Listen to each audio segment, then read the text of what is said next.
Let's look at this question. Beam AB. So look at this beam. Beam AB. Remember, there is a hinge, and this is beam AB.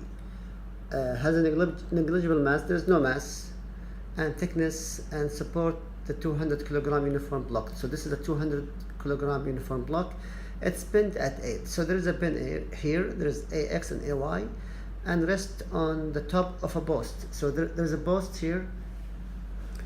Having a mass of 20 kilograms. So this post from C to B, the mass of this post is 20 kilograms. Remember, he gave you kilograms here, so you have to multiply by 9.81 to find newtons. So you multiply 200 times 9.81 to find the mass in Newton, and you have to find the weight in Newton by multiplying 20 times 9.81. Negligible thickness, determine the minimum force. He wants to find the force needed to move the post. So you need to move this post, the coefficient of static friction B and C. So you have the friction at B, static friction, and you have the static friction at C. C and B, we have the friction between from the post and this bar. Okay? So let's analyze. Let's take the first section. This is the bar. Remember that there is friction force and there's normal force. Remember, here there is a beam, there's a bar and a bar. So the joint between CB and BA, this joint has a friction and has a normal force. So let's assume it is that way, normal force up, and the friction always in the x-axis. And the weight of the whole bar is 200 times 9.81, and it should be in the middle. So because he gave you 1.5 and 1.5, so it's going to be in the center of that. So 1.5 and 1.5, 200 times 9.81 in the center, and this is the pin AX and AY.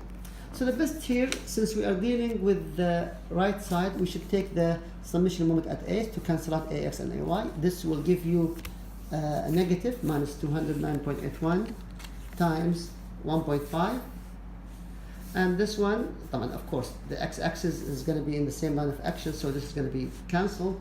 The normal force B, it will take a positive times 3. So MB times 3 equal to 0. Now we find MB equal 981. So the normal force B is 981. Now let's take the other side. Let's take the other side. The other side is this small bar CB with the force P. So let's take this bar. There is a force P, and he gave you the dimensions and the angle 3, 4, 5. So 3, 4, 5. There is 1 meter from B, and there is 0.75 meters from point C. Remember, there is a friction force at point C. Okay, and there is also a normal force at point C. Normal C and FC. Same thing that there is. Remember, we did assume that it is MB that way, so it's going to be MB the opposite. So it's the same number, 981. So it's going to be the opposite, 981, and the friction we assume is positive. Now it's going to go negative. It's the same connection. So force B. For this, we have to find, first of all, we have to find summation of forces at the y equal to 0. Remember, we have normal. This could be, and of course, there's also the weight of this bar. He gave you 20 kilograms. So the weight of this bar CB is 20 times 9.81, and it's going, of course, in the y-axis. So you have this normal force, and this force, of course, 3 over 5 times P, and you have the normal force that way. So summation force at the y equal to 0 minus 981 minus 20 times 9.81, and of course the B is in the y-axis, B 3 over 5 plus normal force C equal to 0. So this is the first equation. Second equation, you have to find summation force at the x equal to 0. So we have FB, and this is going to go in the minus. And we have, this is no, the word P, 4 over 5, P 4 over 5, and minus FC equal to 0. This is the second equation. And of course, we could find moment. Let's find the moment. Of course, since we have this, let's find moment at point C. So we could determine this is going to be 0, this weight, and this b going to be 1 in this direction, going to be 0, and this in the x-axis, b4 over 5 times 0.75, b4 over 5 times 0.75, and this is going to be going clockwise, that's negative. What else? This is, and of course, since summation moment at this point, FB gonna go positive, FB times 1.75, okay, equal to 0. This would give you a first equation. You have FB and you have P. Let's take moment at point B, the other side. Moment at point B to cancel out this, so you could cancel out this, and then this force gonna go right now positive, and this is gonna go negative.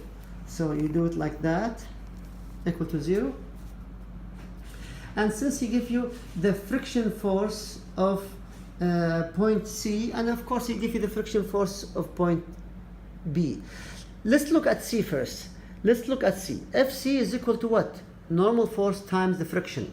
And the friction of C is given 0.2. So 0.2 times normal force, Fc is equal mu C times NC, 0.2. Now we will check the force friction at B later on. But let's find it, force friction at B max mu B times MB, which is the same thing. Of course, we have MB. MB is we got it here, 981. So this is 394.4. We'll do this for check later on. But let's find FC. So we have FC. FC as a function of NC, so we put it here. We have P and NC, and we have also P and NC here, so you could do two equations. So if you do two equations, two unknowns, you'll end up with P is equal 408, NC is equal 932.4, and FC is equal 186.5. And now, FB is equal 139.87. Now, let's look for FB max. FB max was 392.4, and what we found is this 139 is smaller than 392.4, which means that slipping will not occur at point B. So this will occur without slipping. There's no slipping at point P. It's attached.